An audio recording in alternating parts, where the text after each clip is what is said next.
I'm John from Dive In. Today we're going to go through efoils versus electric surfboards.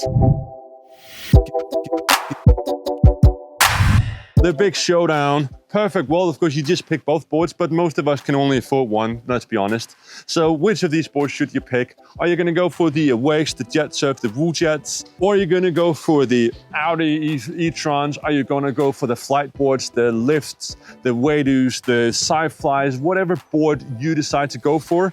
I'm going to help you pick out if it's going to be an efoil or an electric surfboard. Let's dive in and find out. First off, let's talk about the riding experience of these boards. The efoil, you get grace, you get smooth riding, you feel like you're flying over the water. It's a lovely way of being on the water. It's relaxing. You don't have the contact with the wave. As soon as you are up on the foil, you're lifted away from the water, so you are just slowly flying. You can still do sharp turns. You can still do a lot of exciting things. So you can go fast as well. An efoil will go up to 40, 50 kilometers an hour easily. Do watch out when you're at that speed. So if you fall in, you're going to hurt yourself. And when we're talking about electric surfboards, it's much more on the water impact. You feel everything. You are more kneeled down, I would say, because every impact you have, you're going to be reacting to the water. It's much more action-packed. You can't really say who this is for, because any person, no matter the adrenaline you look for, an efoil will give you plenty. Same with the electric surfboard. Ride time, efoils will give you 1 hour easily, 1.5. Some of the brands are even up to 2 hours of ride time.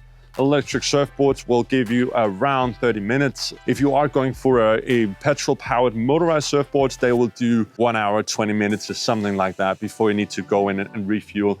That said, if you have a fuel tank, it's easy to refuel the motorized surfboards. If you're looking for that as well, because that's kind of an easy way to get extra ride time without needing the big batteries as well. So that's also an option. You can take a look at motorized surfboards versus electric surfboards. We'll do a video on that at some point as well. So you get more time on the efoil than you do on the electric surfboard. That said, you don't need more ride time on the electric surfboard, because after 30 minutes, you're done.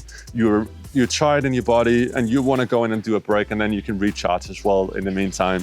Efoils, you're much more relaxed. You can easily do an hour. You can also do longer. It depends, of course, if you're doing a lot of waves and so on, it's going to take down on you. Now let's talk about the transportation of these. The electric surfboards, there's no setting it up. There's putting the battery in, connected in controller, and then you're off to go. They are heavier. So this is definitely a heavy board. It's almost that you can't do it one. The back has wheels on it, so you can easily drag it in and out. But if you park close to the water, or if you live by the water, you can be out and going within no time. Efoils, on the other hand, you need to set it up. You need to take it apart, take off the foil. The foil here is sharp. It has this whole wing beneath. So you do really need to watch out. And when you're carrying it as well, wings are sticking out and you have the whole mast, and it's difficult to carry. So transportation of this one is more difficult. If you live by the water and you can just carry it out and throw it in the water, that's of course the advantage. But if you are traveling further, then it takes some time. You pack it in the car, board, mast by itself, depending on, of course, on your car. If you have a bigger car and you can keep it all in one, that's a lot easier. I mean, it will take down time to get started on the water. If you're like me, I take it apart every time, because I don't have room in my car for all the boards and efoils that we're carrying. So we take it apart, and it takes around 10 minutes, 15 minutes to get set up. Whereas this one, you're good to go in a few minutes. So which one is the easiest board to start on riding on? It's difficult. I would say the electric surfboard is easier for people who haven't done it before. If you have a bit of board experience, or your friends have a bit of board experience, it's easy to getting up and getting going, especially if you're getting one of the larger boards. Efoiling will take you some time getting up. There are a few people that say you can efoil within 15 minutes, but it really depends on who's teaching you and how good you are in controlling this foiling, moving up and down of the water.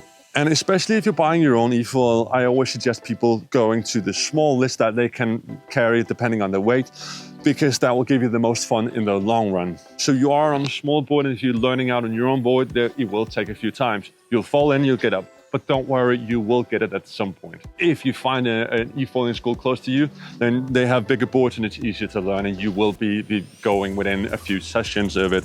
There's also the options of customizing with larger fins. So smaller board, larger fins will give you more stability, and get you going fast as well. I would say this takes longer time, especially if you haven't done it before, which means if you're buying these boards to have friends come and ride out as well, electric surfboards is easier, having it on your yacht or on your boat. Electric surfboards, people are going out and riding these within no time. Efoils will take them a bit of time as well. Now let's come into the actual conclusion of which board should you buy, which one should you get. Efoils has longer ride time than the electric surfboards. Electric surfboards give you more action-packed, easier to get riding straight away. I would say this one works perfectly beachfront properties or yachts because everybody can get going in no time. It's also fun if you're living close to the water, but giving the 30 minutes, if you are driving a bit, let's say you have 30 minutes drive to the water and you get 30 minutes ride time plus the setting up or getting it in the water, then driving 30 minutes back, it doesn't really add up, does it? Whereas with the efoil, 30 minutes drive and you get 1 hour, 1.5 hours of ride time, that fits in a bit better. So that will give you a bit of understanding, at least in my opinion, of what to do and what to get.